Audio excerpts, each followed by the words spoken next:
Hello dear friends, मैं आपका आपके YouTube channel AV coaching classes में अभिनंदन करता हूं। आज हम करते हैं एक नेक्स्ट चैप्टर 12 जिसका नाम है आपके पास वृत्तों से संबंधित क्षेत्रफल।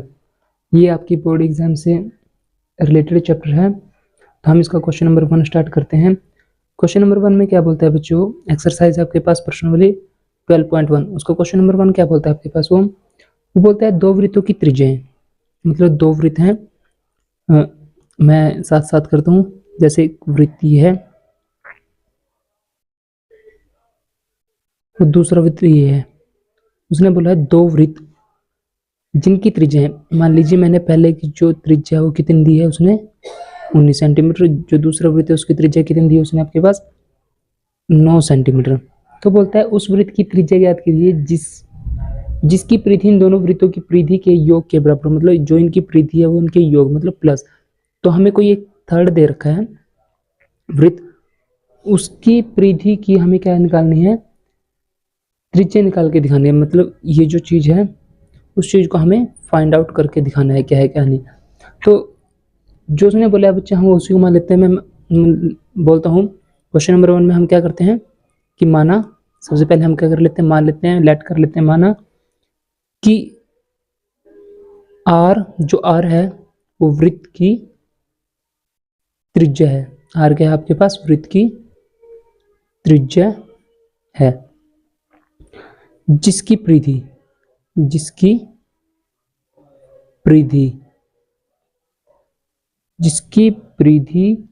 आपको कितनी दे रखी है? 19 सेंटीमीटर दे रखी है। और कितनी दे रखी है दूसरे की? और 9 सेंटीमीटर की त्रिज्या वाले दो वृत्तों के योग के बराबर है। बच्चे मैंने सिर्फ वही बात लिखी है जो इसमें उसने क्वेश्चन में बोला था, वही बात मैंने यहाँ पे लिख के दिखाई और वही मैंने क्या है एक डायग्राम के थ्रू आपको समझाया है कि उसने क्या बोला था क्या नहीं। हमने आर वृत्त की कोई त्रिज्या मान ली है, दो त्रिज्या उसने दे रखी थी, जो थर्ड है वो उन दोनों वृत्तों की परिधियों के योग के बराबर आएगा। तो हमें पता है, मैंने एक वीडियो पीछे शॉर्ट वीडियो करा रखी है, उसमें मैंने आपको वृत्त की परिधि और वृत्त का क्षेत्रफल का फॉर्मूला भी कराया अच्छे से। तो दोबारा हम करते हैं। हमें पता है एक वृत्त की परिधि कितनी होती है? 2 पाई आर। कितनी है? 2 पाई आर फर्स्ट के लिए। मतलब जो थर्ड वाला उसको मान लेते हैं इक्वल टू, जो सेकंड आएगा आपके पास में मान लेते हैं उसको 2 पाई R1 जो पहली त्रिज्या है, प्लस 2 पाई R2, मतलब ये R1 है पहले वृत्त की त्रिज्या, जो R2 हो गया आपके पास दूसरे वृत्त की त्रिज्या। तो यहाँ से बच्चों मैं क्या कर लेता हूँ, 2 पाई R इज इक्वल टू, इन दोनों में आपके पास जो 2 पाई है वो क्या आ सकता है? कॉमन। तो मैंने यहाँ से 2 पाई को लिया कॉमन, तो अंदर क्या बचेगा आपके पास? R1 plus R2। यहाँ पे 2 पाई से 2 पाई कट, क्योंकि वो डिवाइड में आ जाएगा। तो R is equal to R1। R1 कितना दिया था आपके पास उसने? 19। तो मैं लिखता हूँ 19 प्लस 9। तो R इज इक्वल टू, अगर मैं 19 में 9 ऐड करता हूँ कितना आता है आपके पास? 28 सेंटीमीटर। तो आप यहाँ चाहो तो इसको R3 भी लिख सकते हो, ताकि आपको अच्छे से पहचान हो जाए कि वो क्वेश्चन क्या बोल रहा था। आपने उसने बोला था आपके पास कि क्या है वो, सिर्फ आपको तीसरे वृत्त की परिधि की त्रिज्या निकालनी थी, जो हमने निकाल दिया, फाइंड आउट कर दी है। आपके पास क्वेश्चन नंबर 1 था 12.1। सेकंड नंबर क्वेश्चन स्टार्ट करते हैं बच्चे। हम क्या बोलता है वो आपके पास? वो बोलता है दो वृत्तों की त्रिज्याएं क्रमशः 8 सेंटीमीटर और 6 सेंटीमीटर। दोबारा यही है, सिर्फ अब इसके अंदर कुछ थोड़ा सा माइनर सा डिफरेंस है। मैं दोबारा आपको ड्रामेटिकली एक बार दिखा देता हूँ कि एक वृत्त ये दे रखा है उसने, मेरा वृत्त थोड़ा ड्राइंग ऐसी है तो आप समझ लीजिएगा। दूसरा वृत्त आपके पास ये, उसने क्या बोला आपसे कि दो वृत्तों की त्रिज्याएं, मान लीजिए पहले वृत्त की जो त्रिज्या वो कितनी दे रखी है उसने? 8 सेंटीमीटर, और दूसरे वृत्त की त्रिज्या कितनी दे रखी है उसने? 6 सेंटीमीटर। वृत्त की त्रिज्या ज्ञात कीजिए। उसने बोला है उस वृत्त की त्रिज्या ज्ञात कीजिए, मतलब किसी तीसरे वृत्त की त्रिज्या बोलते हो जिसका क्षेत्रफल इन दोनों वृत्तों के क्षेत्रफलों के, मतलब पहले क्वेश्चन में परिधि का योग था, अब दोनों दूसरे क्वेश्चन में क्या है? क्षेत्रफल के योग से कोई एक नया वृत्त है उसकी हमें क्या निकाल के दिखानी है? त्रिज्या, मतलब रेडियस को फाइंड आउट करना है। सिर्फ उसमें परिधि था, अब इसके अंदर क्या दे दिया बच्चों? उसने क्षेत्रफल को दिया है। तो वही जो हमने क्वेश्चन नंबर 1 में किया है क्वेश्चन नंबर 2 के अंदर करते हैं। क्या बोलता है वो, ये मानते हो कि माना कि आर वृत्त की क्या है आपके पास, वृत्त की त्रिज्या है, बस ऐसा लिख लेते हैं त्रिज्या है। तो मैं यहाँ पे क्या मान लेता हूँ कि जो त्रिज्या पहली त्रिज्या कितनी थी आपके पास, मैं मान लेता हूँ R1 है जो आपके पास कितना है 8 सेंटीमीटर, जो R2 है वो आपके पास कितना है 6 सेंटीमीटर। अब उसने बोला क्षेत्रफल, तो आपको पता है वृत्त का क्षेत्रफल क्या होता है पाई आर।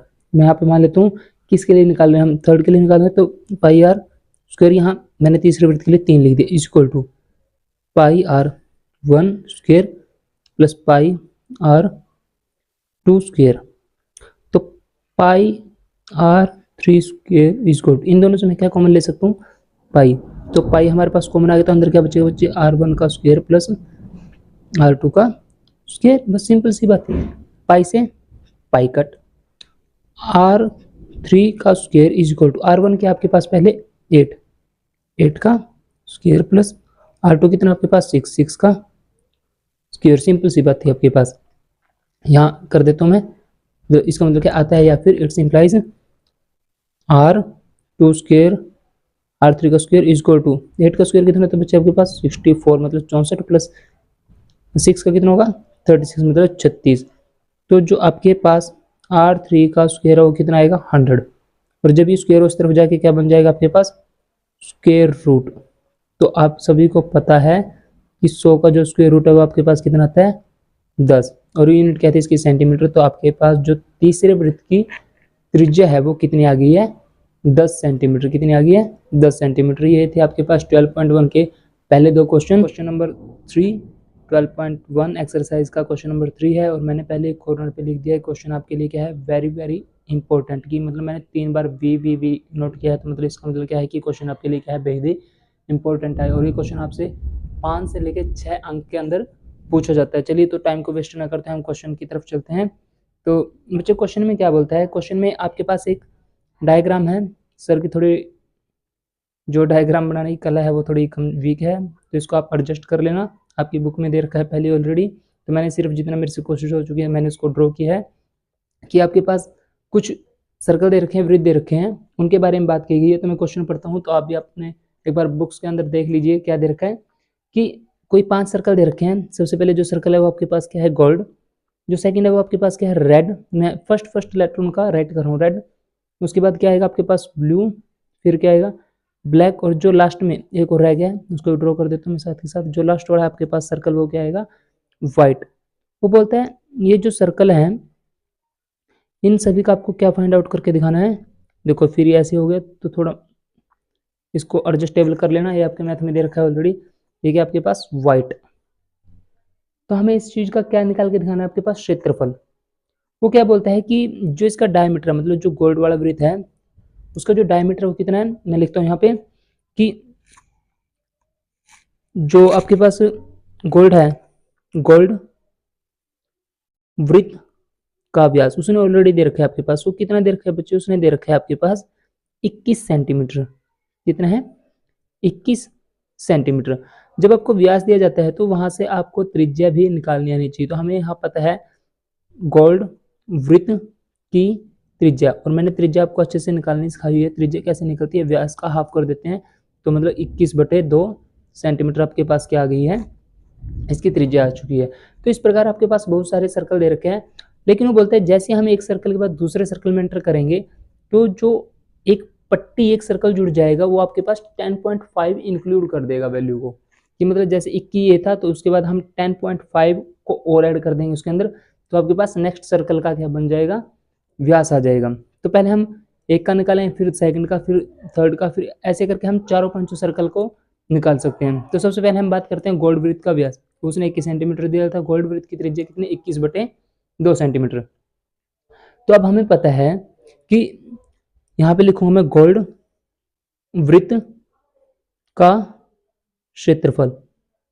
और हाँ बच्चे मैं इस क्वेश्चन में सिर्फ पॉइंट टू पॉइंट ही बात करूंगा, मैं ज़्यादा कोई वीडियो को लंबी नहीं करूंगा, नहीं मैं कुछ ज़्यादा व्यू के लिए कुछ करूंगा, मैं जो शॉर्टकट है बिल्कुल शॉर्टकट ही आपके पास कराऊंगा इस क्वेश्चन को, ज़्यादा टाइम वेस्ट नहीं करेंगे। अच्छे, अगर आप इसको भी देख लेते तो आपके 5 से लेके 6 नंबर कहीं गए नहीं है, बिल्कुल शॉर्टकट वे में। गोल्ड वृत्त का क्षेत्रफल क्या है, आपको सबसे पहले पता होना चाहिए कि वृत्त का क्षेत्रफल क्या होता है, पाई आर स्क्वायर। कितना होता है बच्चे, पाई आर स्क्वायर। और वो बोला है कि पाई हम यहाँ पे क्या लेंगे, 22/7, क्योंकि उसने शुरू में ही आपके एक्सरसाइज में दिया था, जब तक ना कहा जाए तो आपको पाई क्या लेना है, 22/7। तो 22/7 गुणा में क्या आएगा आपके पास, 21/2 गुना में 21/2, क्योंकि इसकी क्या थी, रेडियस। तो इसको कट कर लीजिए, 2 1 2, 11 पे कट 1, ये 3 पे कट।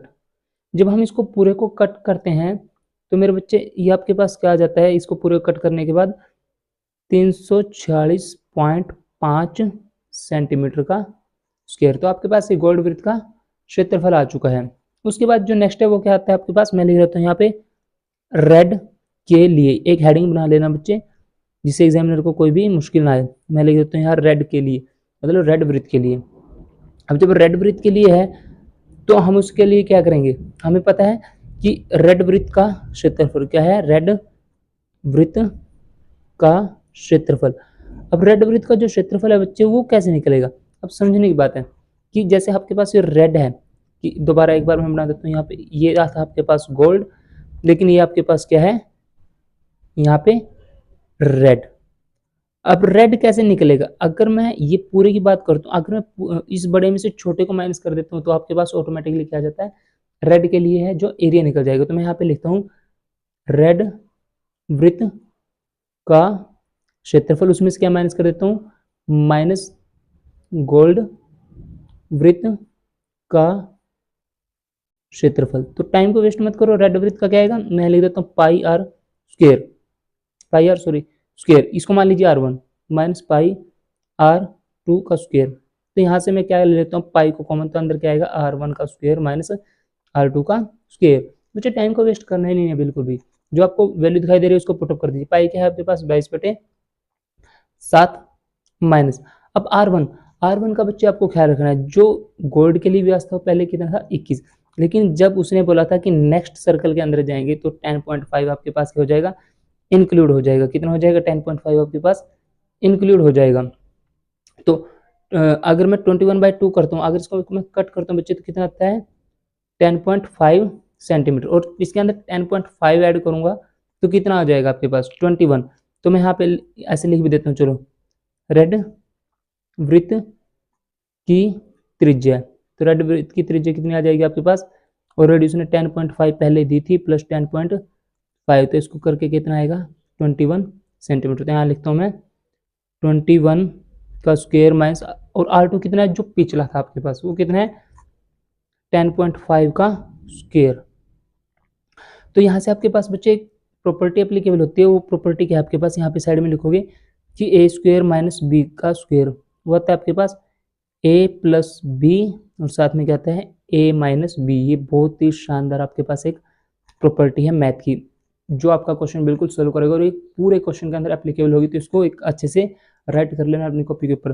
तो चलिए अब हम कैलकुलेशन करते हैं। कैलकुलेशन में क्या बोलता है वो आपके पास, कैलकुलेशन में बोलता है कि 22/7, तो लगा दीजिए इस फॉर्मूला को, जो भी आपके पास फॉर्मूला आएगा। फॉर्मूला, अगर फॉर्मूला लगाना चाहो तो फॉर्मूला भी लगा सकते हो, अगर डायरेक्ट स्क्वायर करना चाहो तो डायरेक्ट स्क्वायर भी कर सकते हो। मेरे को पता है 21 का स्क्वायर कितना होता है 441 माइनस 10.5 का 10.5 के साथ करते हो कितना आएगा 110.25। कभी भी हम पॉइंट के बाद पूरी वैल्यू को बोलते नहीं है, तो पॉइंट के बाद अकेला अकेला अक्षर हम बोलेंगे। तो जब हम ये कर लेंगे तो अब हमें पता है कि 441 से मैं माइनस करूंगा मैं 110.25, तो आपके पास कुछ इस प्रकार से दिखाई देगा। वो क्या रहेगा आपके पास, वो आ जाएगा आपके पास कि 22/7 मल्टीप्लाई 330.75, और जब बच्चे मैं इसको कट कर लेता हूँ, मतलब 22 की इसके साथ मल्टीप्लाई करूँगा तो कितना आएगा 7,276.5, और बटे में क्या आएगा 7। और जब मैं इसको भी कैलकुलेशन करता हूँ तो ये मेरे पास क्या आता है कट करने के बाद 1039.5 सेंटीमीटर स्क्वायर। तो आपके पास जो रेड का वृत्त का जो सर्कल का क्षेत्रफल तो वो आपके पास कितना आ गया 1039.5। नेक्स्ट आपके पास जो दे रखा है वो किसके कौन सा सर्कल है आपके पास, ब्लू। तो मैं यहाँ पे लिख लेता हूँ अच्छे से, ब्लू वृत्त के लिए। ब्लू, देखो बच्चों बिल्कुल आसान सा वे है मेरा, कोई मुश्किल वे नहीं है, डायरेक्ट क्वेश्चन करा रहा हूँ मैं डायरेक्ट बिल्कुल। तो ब्लू वृत्त के लिए क्या है, सबसे पहले लिख लीजिए ब्लू वृत्त की त्रिज्या, क्योंकि अब हम नेक्स्ट उस पे आ गए हैं तो हमें त्रिज्या निकालनी पड़ेगी। तो 21 तो पहले आ चुकी है आपके पास, 21 पहले है प्लस 10.5, तो कितनी होगी मेरे बच्चे वो आपके पास, वो आ जाती है 31.5 सेंटीमीटर। तो अब हमें क्या निकालना है, ब्लू वृत्त का क्षेत्रफल। तो मैंने एक अच्छी ट्रिक रही है कि अब इसमें क्या करता हूँ, जो पीछे वाला उसको माइनस कर दीजिए। तो मैं लिखता हूँ ब्लू वृत्त का क्षेत्रफल माइनस माइनस क्या कर देता हूँ, इससे पहले कौन सा था हमारे पास था रेड, रेड वृत्त का क्षेत्रफल। मुश्किल बात नहीं है, कुछ भी मुश्किल बात नहीं है। तो ब्लू वृत्त के लिए आपके पास क्या रहेगा, ब्लू वृत्त के लिए वही रहता है आपके पास जो भी है। तो जैसे ब्लू वृत्त है तो मेरे को पता है पाई आर का स्क्वायर माइनस पाई आर का स्क्वायर, इसको मैं R1 इसको R2 मान लेता हूँ, दोनों इसको कॉमन क्या आएगा पाई, अंदर क्या बचेगा R1 का स्क्वायर माइनस R2 का स्क्वायर। तो पाई R1 स्क्वायर जो आपके पास अब क्या आई है, त्रिज्या आई है फ्रंट जो भी आई है, तो 31.5 का स्क्वायर माइनस R2 का स्क्वायर का मतलब क्या है, जो पीछे थी रेड वाले में आपके पास, जो रेड सर्कल में आपके पास त्रिज्या थी वो लेनी है, वो कितनी थी आपके पास 21 का स्क्वायर। तो होल स्क्वायर आपको आता ही है, पाई पाई की वैल्यू में रखता हूँ 22/7, 22/7 31.5 की अगर मैं 31.5 के साथ मल्टीप्लीकेशन करूंगा बच्चे तो कितना आएगा 992.25 माइनस 21 के साथ करते हैं तो 441, कितना आएगा 441। तो यहीं पे मैं साथ के साथ कर देता हूँ, क्या दे रखा है उसने, तो कैलकुलेशन चल रही है अभी आपकी, तो क्या आएगी 22/7। जब मैं 992.25 में से 441 को माइनस करता हूँ तो आपके पास कितना बचता है, वो बचता है 551.25। अब अगर मैं 22 की 551.25 के साथ मल्टीप्लाई करता हूँ तो आपके पास कितना आएगा, वो आता है आपके पास 12,127.5 और बाय में 7। जब बच्चे मैं इसको कट करता हूँ तो मेरा यहाँ से कट करने पे आंसर कितना आएगा 1732.5 सेंटीमीटर स्क्वायर। तो आपका ये किसके लिए था, ब्लू वृत्त के लिए था। अगर बच्चे आपको क्वेश्चन समझ में आ रहा तो प्लीज़ वीडियो को लाइक कर दीजिए, क्योंकि बिल्कुल शॉर्टकट वे में आपके पास क्वेश्चन चल रहा है। ऐसे करोगे तब भी आपको पूरे मार्क्स ही देगा एग्जामिनर, कभी भी आपके कट नहीं कर सकते, क्योंकि आप पॉइंट टू पॉइंट बात को दिखा रहे हो करके। नेक्स्ट क्या आपके पास कौन सा सर्कल है, ब्लैक। हमें ले लेता हूँ ब्लैक वृत्त के लिए, ब्लैक वृत्त के लिए, क्योंकि मैं शुरू से बोल रहा हूँ कि इसको अंडरलाइन कर दीजिए ताकि उसको पता लग जाए। तो सबसे पहले हम लिख लेते हैं ब्लैक वृत्त की त्रिज्या। जो ब्लैक वृत्त है उसकी त्रिज्या कितनी रहेगी, देखो त्रिज्या कितनी रहेगी बच्चे, मैंने पहले ही बोला था जितनी है उसमें 10.5 का ऐड कर दीजिए, तो 31.5 पीछे थी प्लस 10.5, तो टोटल आपके पास कितनी आ जाएगी, वो आपके पास इसको जब मैं प्लस कर देता हूँ कितना आएगी 42 सेंटीमीटर। देन आपके पास वही काम है कि ब्लैक वृत्त का क्षेत्रफल। अब ब्लैक वृत्त का क्षेत्रफल क्या है कि खुद में से लिखोगे ब्लैक वृत्त का क्षेत्रफल, इसमें से माइनस क्या कर देंगे बच्चे, जो इससे पीछे वाला मतलब माइनस ब्लू वृत्त का क्षेत्रफल, बस सिंपल सी बात है। तो यहाँ से क्या आएगा पाई R1 का square minus pi R square का पाई R2 का स्क्वायर। तो दोनों से कॉमन क्या दिख रहा है बच्चे आपको, दोनों से कॉमन आ रहा है पाई, तो पाई अंदर क्या बच्चे R1 का स्क्वायर माइनस R2 का स्क्वायर। तो यहाँ से लिख लीजिए पाई R1 की वैल्यू कितनी आई अब आपके पास 42 का स्क्वायर माइनस R2 का स्क्वायर कितना, मतलब जो पीछे रेडियस थी 31.5 का स्क्वायर। आशा है कि आपको क्वेश्चन बिल्कुल अच्छे से समझ में आ गया होगा, जो मैं बिल्कुल एक शॉर्टकट वे में करा रहा हूँ आपको। इससे क्वेश्चन में आपका कोई भी डाउट नहीं रहेगा। तो बस ये कैलकुलेशन आपके पास, अब पाई की वैल्यू मैं रख देता हूँ। पाई की वैल्यू कितनी आएगी बच्चे आपके पास? पाई की वैल्यू आती है आपके पास 22/7, और अंदर हमारे पास क्या था 42 का स्क्वायर। तो 42 का स्क्वायर आपके पास कितना आता है 1764। देखो बच्चे ये चीज़ें आपको टिप्स पे लेकर आनी पड़ेंगी, तभी ये क्वेश्चन आपके लिए बेहद आसान रहेगा। माइनस 31.5 का अगर मैं स्क्वायर करता हूँ तो कितना आएगा 992.25।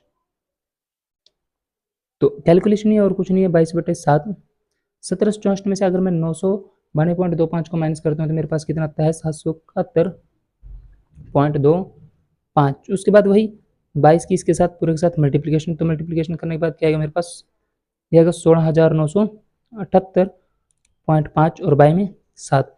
जब मैं इसकी इसके साथ कैलकुलेशन करता हूँ तो बच्चे मेरे पास कैलकुलेशन करने के बाद क्या आएगा 2425.5 सेंटीमीटर स्क्वायर। तो आपका जो ब्लैक था वो भी आपका फिनिश। अब जो नेक्स्ट है आपके पास, नेक्स्ट सर्कल कौन सा बचता है वो आप डायग्राम की हेल्प से देख सकते हो। नेक्स्ट क्वेश्चन बचता है आपके पास लास्ट वाइट। तो यहाँ पे लिख देते हैं हम वाइट वृत्त के लिए, किसके लिए है वाइट वृत्त के लिए। बिल्कुल ही मैं मेन पॉइंट टू पॉइंट ही बात कर रहा हूँ बच्चे, और कुछ नहीं।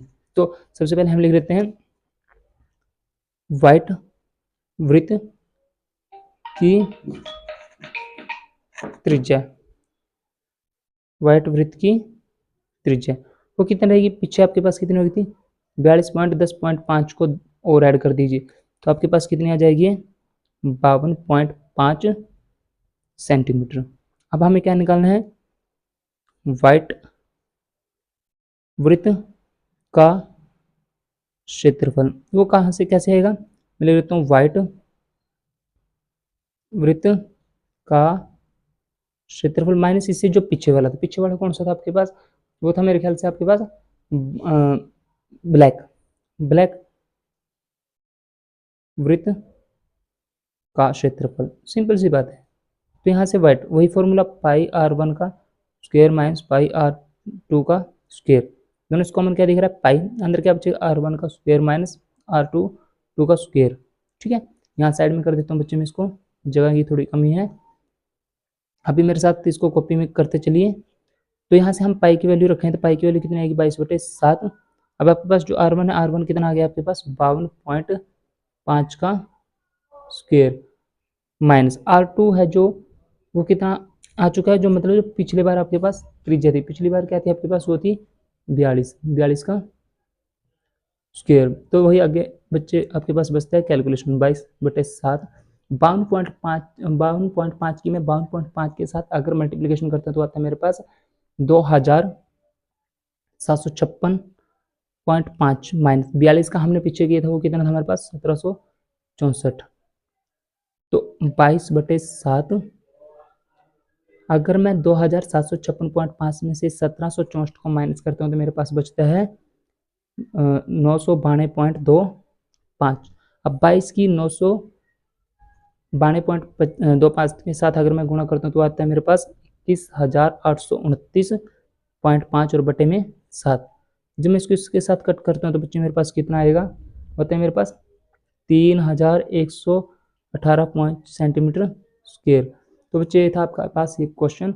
ये क्वेश्चन बहुत ही इंपॉर्टेंट, बहुत ज़्यादा इंपॉर्टेंट है आपके एग्जाम से। तो इस क्वेश्चन को आपने बिल्कुल भी नहीं छोड़ना। अगर क्वेश्चन करते हैं 12.1 का क्वेश्चन नंबर 4, मैंने पहले लिख दिया वेरी वेरी वेरी इंपॉर्टेंट। ये भी आपके एग्जाम से बहुत ही ज़्यादा रिलेटेड और बहुत ही ज़्यादा बार पूछा गया था। पिछली बार आपके बोर्ड से पूछा भी गया था क्वेश्चन। क्वेश्चन क्या बोलता है बच्चे, वो बोलता है किसी कार के प्रत्येक पहिए का, मतलब कोई कार का एक पहिया, जो पहिया वो कैसा होता है आपके पास एक सर्कल टाइप में, मैंने जैसे दिखाया आपको, ये क्या है सर्कल टाइप में आपका क्या है पहिया है। जो उसका व्यास दे रखा है वो व्यास कितना आपके पास 80 सेंटीमीटर। कितना है बच्चे वो 80 सेंटीमीटर। दोबारा ड्रॉ कर देता हूँ बच्चे मैं इसको थोड़ा, तो मेरी ड्राइंग थोड़ी ऐसी है। तो मैंने मान लिया ये आपके पास क्या है पहिया है, और जो पहिया है उसका जो व्यास दे रखा है वो कितना दे रखा है बच्चे, वो दे रखा है उसने 80 सेंटीमीटर। तो जो जो उसने बोला वो लिख दीजिए। मैं लिखता हूँ यहाँ पहिए का व्यास, जो पहिए का व्यास है वो आपके पास कितना है 80 सेंटीमीटर। क्योंकि जो भी सबसे पहले काम बच्चे वही कीजिए जो आपको दे रखा है ना, उसको राइट कर दीजिए। बिल्कुल एक अच्छा फॉर्मूला है, ये बिल्कुल ही अच्छा फॉर्मूला है। जो उसने दिया है आपको वो राइट कर दीजिए। जब उसने आपको व्यास दिया है तो हमें पता है यहाँ से आपके पास जो पहिया है उसकी जो रेडियस है वो कितनी आएगी, पहिए की यहाँ पे लिख देता हूँ मैं त्रिज्या। आपको मैंने त्रिज्या का फॉर्मूला कराया, वो क्या हो जाता है, व्यास का हाफ। तो 80/2, जब मैं इसको कट करूँ तो बच्चे कितना आएगा, 40 सेंटीमीटर। इतना यहाँ तक आपको मेरे ख्याल से समझ आ गया होगा। अब नेक्स्ट क्वेश्चन क्या बोलता है, वो बोलता है यदि कार 66 किलोमीटर प्रति घंटे की चाल से चल रही है, कि मतलब कि कोई कार है वो 66 किलोमीटर प्रति घंटा, मतलब कि 1 घंटे के अंदर वो 66 किलोमीटर की चाल को निकाल देगी, कि चाल को पास कर देगी, तो 10 मिनट में प्रत्येक पहिया कितने चक्कर लगाता है। तो प्रत्येक पहिया है वो कितने चक्कर, मतलब कितनी रेवोल्यूशन लगाया आपके पास, वो चीज़ जो आपसे पूछने की कोशिश करते हो। तो मैंने आपको लिख दिया पहिए का व्यास है 80 किलोमीटर, पहिए की जो त्रिज्या वो कितने है 40 सेंटीमीटर। तो अब मैं लिखता हूँ कि यहाँ पे लिखता हूँ कि 10 मिनट में कार द्वारा तय की गई दूरी, कि उसने कितनी दूरी को तय किया है कितने मिनट में, 10 मिनट में, यही उसने आपसे पूछा है। तो मैं ऐसा कर लेता हूँ, 10 मिनट में कैसे है, 10 मिनट में कार द्वारा तय करूँ 66, क्योंकि जो चाल है उसकी वो कितनी है 66 किलोमीटर, गुणा 1000, क्योंकि हमें पता है 1 किलोमीटर में कितने मीटर होते हैं, 1000 मीटर। तो 1000 मीटर गुणा 100 और गुणा में 10 मिनट के लिए, बटे में क्या आएगा आपके पास, बटे में आएगा 60। 1 घंटे के अंदर मिनट कितने आपके पास 60, और 21 में चलेगा सेंटीमीटर। जब बच्चे मैं इसकी कैलकुलेशन करता हूँ तो कैलकुलेशन करने के बाद मेरे पास क्या आएगा, ये 6600000, मतलब 5 जीरो आएंगे, बाय में 6 सेंटीमीटर। अगर आप चाहो तो इसको कट भी कर सकते हो आगे, नो प्रॉब्लम। तो उसके बाद कार के पहिए की परिधि, पहिए की परिधि, क्योंकि बच्चे जब भी आपसे कोई ऐसा क्वेश्चन पूछता है कि वो कितने चक्कर लगाएगा, तो हमेशा वहाँ पे बात करेंगे परिधि की, क्योंकि जब किसी बाह्य चीज़ के बारे में बात करता है, चाहे वो पहिया है चाहे कुछ भी है, तो हम वहाँ पे उसकी करते हैं बात परिधि। तो परिधि के लिए हम आपके पास क्या रहेगा, फॉर्मूला रहता है 2πr, कितना रहेगा 2πr। तो हमें पता है 2π बोला है 22/7, और आर मैंने आपको ऊपर पहले नोट करा दी थी, वो कितनी है 40। तो किस में आएगा आपके पास सेंटीमीटर। तो यहाँ पे अब हम एक अच्छी सी लाइन लिखेंगे, वो लाइन क्या रहेगी आपके पास, वो लाइन रहेगी कि अतः जब कार 66 किलोमीटर प्रति घंटा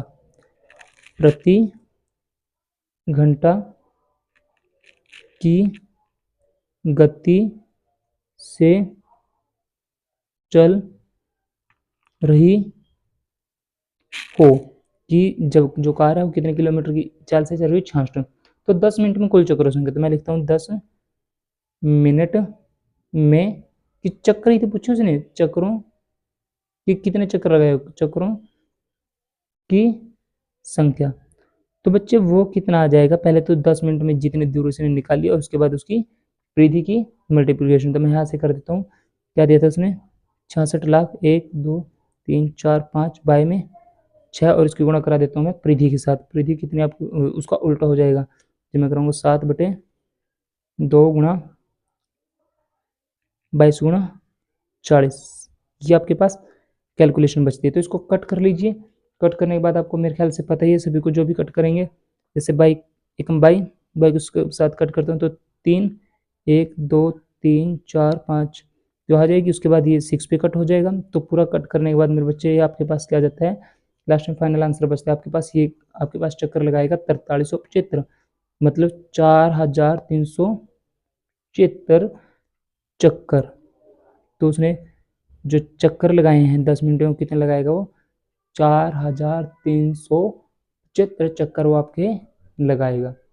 तो प्लीज़ वीडियो को अगर आपको अच्छी लगी है तो लाइक कर दीजिए, कमेंट कर दीजिए, और साथ के साथ अपने दोस्तों के साथ शेयर भी कर दीजिए, क्योंकि क्वेश्चन क्या है बहुत ही इंपॉर्टेंट है आपके एग्जाम से भी। और साथ ही चैनल को सब्सक्राइब करना तो ना ही भूलें, ताकि जितने भी आपके पास इंपॉर्टेंट क्वेश्चन है for your board and exam, उनको आप तक आने में कोई भी देरी ना हो। Thank you.